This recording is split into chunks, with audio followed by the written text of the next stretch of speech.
Hej og velkommen til Mega Nerd Talk. Jeg hedder Kim. Og jeg hedder Morten. I dag skal vi tale om Microsoft Security Copilot og hvad det er for en størrelse. Dykke lidt ned i, hvad det er for nogle brugsscenarier, vi har med det. Men inden vi kommer dertil, skal vi måske lige have styr på nogle terminologier inden for, skal vi kalde AI-verdenen. Jeg tror måske nok, det er rigtigt. Ja, jeg tænker, at før vi kommer for langt ned i terminologierne, skal vi lige starte med Security Copilot, hvad det er. Og Copilot Security, det er en sprogmodel, som er primært henvendt sig security-området. Det står jo i navnet, og det handler omkring security og incidents inden for din Microsoft-platform. Men netop med terminologier, der har vi også et par vigtige punkter, og det handler omkring differentiering mellem AI-assistent og AI-automatisering. En AI-assistent, som der er i navnet, handler jo om, at den assisterer brugeren med en given opgave, eller den opgave, den får stillet. Og en AI eller AI-automatisering, det handler omkring en repetitiv opgave, som man løser ved hjælp af AI i det her tilfælde. Det kunne være, at kommer det til at være sol i morgen? Ja, nej. Og så laver den ligesom det svar hver dag. Og der falder Security Copilot i den gruppering, der hedder AI-assistent. Den assisterer brugeren med det, den bliver spurgt om. Den eksekverer ikke. Den giver et feedback på skrift. I og med, det er jo en sprogmodel, som Copilot for Office også er. Og hvordan er det, Security Copilot adskiller sig fra andre AI-sikkerhedsprodukter, der er derude? Ja, mange af de AI-sikkerhedsprodukter, vi har set, før vi er kommet til de her store sprogmodeller, som vi ser i dag med Copilot, det handler om, at man førhen har været ude og haft nogle centrale logsystemer, eller nogle logsystemer, der konsoliderede logs på tværs af mange platforme. Det kunne fx være Microsoft Sentinel. Det er et system, der centraliserede log fra mange endpoints.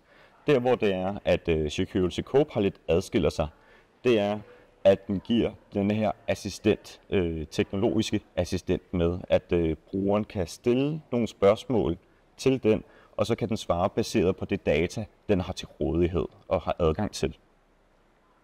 Og hvordan er det så, Security Copilot arbejder sammen med resten af Microsoft-platformen?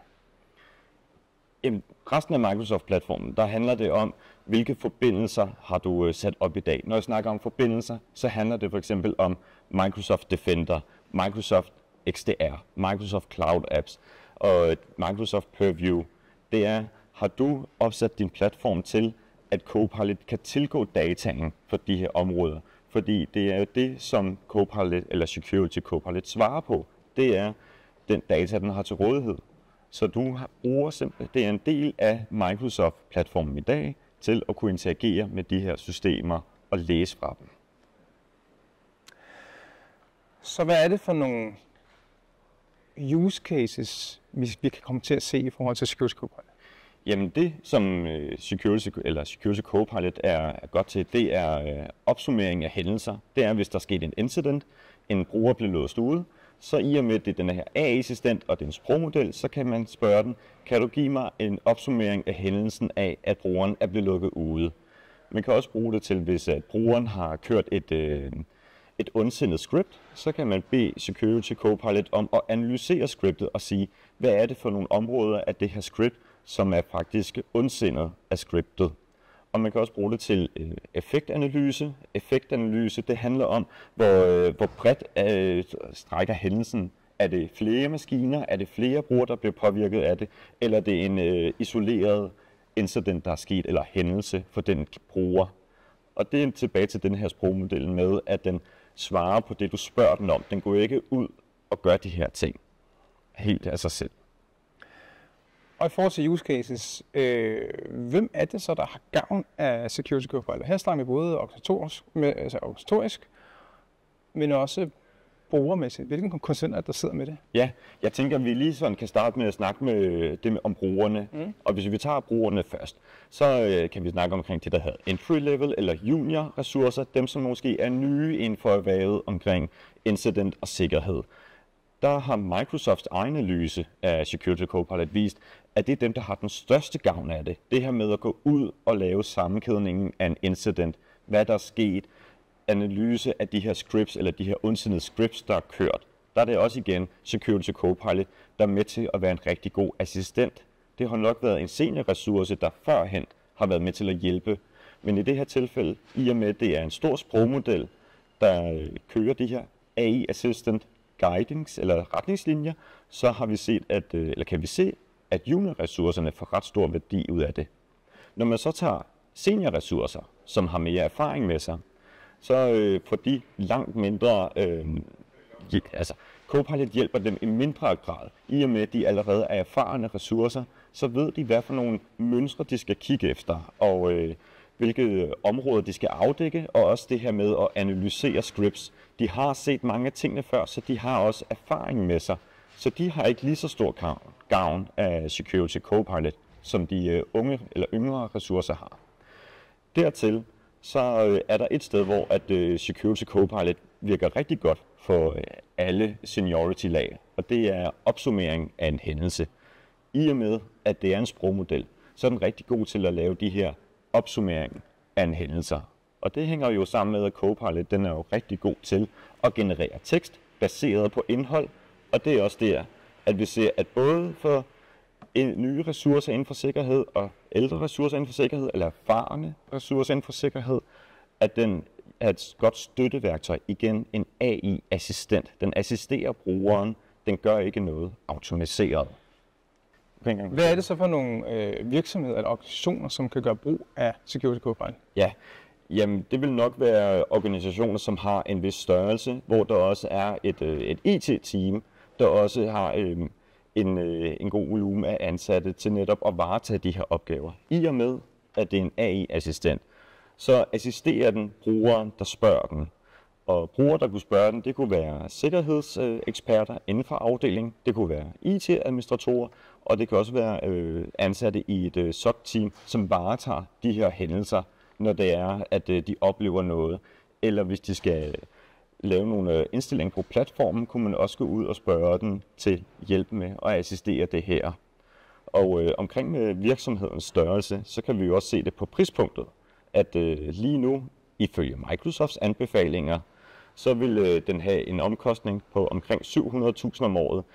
Det er også en vis mængde af penge at skulle absorbere for at få gavn af værktøjet i og med den prissætning, det har lige nu, og til de brugsscenarier, vi ser. Nu kan vi tale lidt omkring organisationens størrelse, og hvad det koster, og hvem der kan bruge det. Men vi skal også tale lidt omkring modenheden af både platformen, der skal operere på, men også modenheden af selve værktøjet. Ja, det er helt rigtigt, at modenhed omkring organisationen er også en central del af det. Modenhed af organisationen, så handler det omkring, hvor meget har man fået integreret sin platform. Det handler omkring, hvordan er brugerne blevet på, er det styrer med brugerne udelukkende gennem Microsoft-platform. Det handler også omkring devices og Defender for Endpoint. Har man fået det rullet på platformen? Fordi desto flere datakilder man har forbundet til sin platform, og desto flere datakilder, som Security Copilot kan analysere, desto bedre bliver outputtet af den svar også. Fordi Security Copilot kan jo kun svare på de datakilder, den har til rådighed. Så hvis du har måske en mindre moden virksomhed, hvor du ikke har fået rullet alle dine devices på din platform, eller alle dine brugere ind i platformen, eller du bruger mange tredjepartsløsninger, så kan du have sværere ved at få et resultat, du faktisk også synes lever op til det, du havde forventet af den. Og det bringer jo også tilbage til Copilot Office, eller Copilot M365, en modenhed af platformen, at du skal have styr på din data governance. Hvor ligger dine ting henne? Hvem har adgang til dine ting? Og det er jo det samme. Hvor er dine brugere henne? Hvor er dine enheder? Ellers så får du ikke den værdi, som du vil have fra Security Copilot. Og tilbage til det her med prompting. Du skal uddanne dine brugere i, hvordan kommunikerer man med de her AI-assistenter.